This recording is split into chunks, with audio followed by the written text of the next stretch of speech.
Ada sebuah hadis, Pak.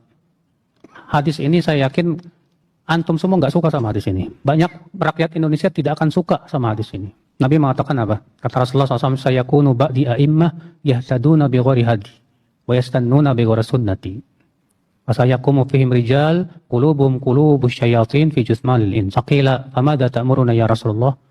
Faqal isma' wa ati' wa in duriba dhahruk wa ukhidha maluk. Rawahu Muslim. Kata Rasulullah, akan ada setelahku nanti yang mengambil sunnah selain sunnahku. Mengambil selain petunjuk Rasulullah, berarti petunjuk siapa, Pak? Petunjuk buatan manusia. Mengambil sunnah selain sunnah Rasulullah, berarti sunnah siapa, Pak? Sunnah buatan manusia. Lalu Rasulullah bersabda apa? Dan akan ada pada mereka pemimpin yang hatinya hati setan, tapi badannya badan manusia. Maksudnya gimana? Pemimpin ini jahat, buruk ini pemimpin. Kemudian ditanya oleh seorang sahabat, itu Hudzaifah, apa yang kau perintahkan kepada kami ketika mendapatkan pemimpin seperti itu, ya Rasulullah? Nah ini, dengarkan, ini jawabannya, kita nggak suka sama jawabannya, Pak. Kata Rasulullah, tetaplah mendengar dan taat. Punggungmu dipukul, hartamu diambil. Berat ini, Pak, hadis. Banyak orang yang jiwa itibanya kosong tuh kalau dengar hadis ini, enak bener pemimpin.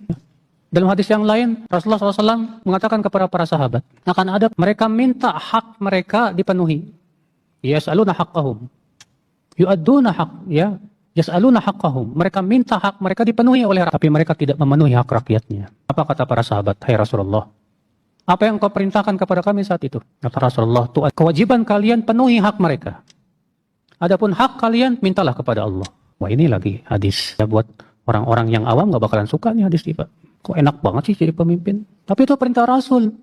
Orang yang berjiwa ittiba, dia akan berkata, ya udah, gimana lagi di perintah Rasul? Kewajiban kita sami'na wa ata'na. Berat. Mengamalkan hadis ini berat sekali. Karena tidak sesuai dengan keinginan kita. Tidak sesuai dengan selera kita. Pasti yang namanya rakyat pengen punya pemimpin yang apa? Yang adil dong. Yang perhatian terhadap rakyat dong. Ya enggak? Pasti itu, Pak. Tapi para ulama mengatakan, Allah memberikan pemimpin kepada suatu bangsa itu, Pak, sesuai dengan keadaan bangsa tersebut. Bangsa yang tidak peduli dengan agama Allah. Allah berikan pemimpin yang tidak peduli juga. Bangsa yang suka merubah-ubah hukum Allah. Allah kasih juga pemimpin yang suka mengubah-ubah aturan. Bangsa yang zolim, yang tidak pernah mau peduli sama sesama. Allah kasih juga pemimpin yang zolim. Mudah bagi Allah Subhanahu wa Ta'ala. Kenapa? Karena itulah keadilan dari Allah. Bagaimana Allah berfirman, demikianlah kami jadikan untuk orang zolim itu pemimpin dari orang zolim juga. Disebabkan oleh perbuatan-perbuatan mereka. Kalau kita pengen punya pemimpin yang adil, kita sebagai rakyat harus adil juga dong. Kalau kita pengen, Pak, punya pemimpin yang tidak suka mengubah-ubah aturan, jangan suka kita mengubah-ubah aturan Allah Subhanahu wa Ta'ala dan agama Allah. Ikhwatul Islam, saudaraku seiman. Karena pemimpin itu, Pak, adalah bukti keadilan Allah Subhanahu wa Ta'ala kepada manusia. Ikhwatul Islam, saudaraku seiman, rahimani wa rahimakumullah jami'an. Nah ini mendengar dan taat kepada pemimpin, Pak. Walaupun pemimpin tersebut zolim. Kata Rasulullah, man ro'a min amirihi syai'an yakrahuhu falyasbir. Siapa yang melihat pemimpin yang melakukan sesuatu yang ia tidak suka, sabarlah. Dan satu yang lain apa? Kata Rasulullah SAW, innaha satakunu atharah. Nanti akan muncul al-atharah. Siapa al-atharah? Kata Imam Nawawi, itu pemimpin-pemimpin yang lebih mementingkan dirinya daripada rakyatnya. Kepentingan dirinya yang dipikirkan. Kepentingan rakyat dia tidak pikirkan. Seperti yang kita lihat di zaman sekarang. Ya. Apa kata Rasulullah? Fasbiru, sabarlah. Sampai kapan sabar? Sampai kalian berjumpa dengan kulit laga.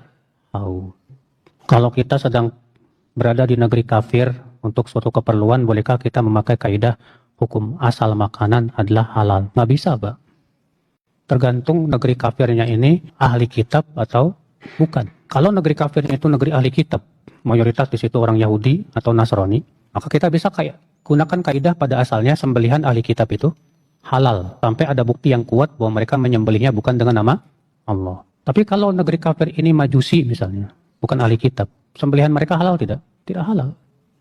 Maka pada waktu itu kita harus hati-hati. Karena kita berada di negeri yang di situ mayoritasnya orang-orang majusi yang menyembah berhala. Dan sembelihan mereka tidak halal masalahnya. Ya.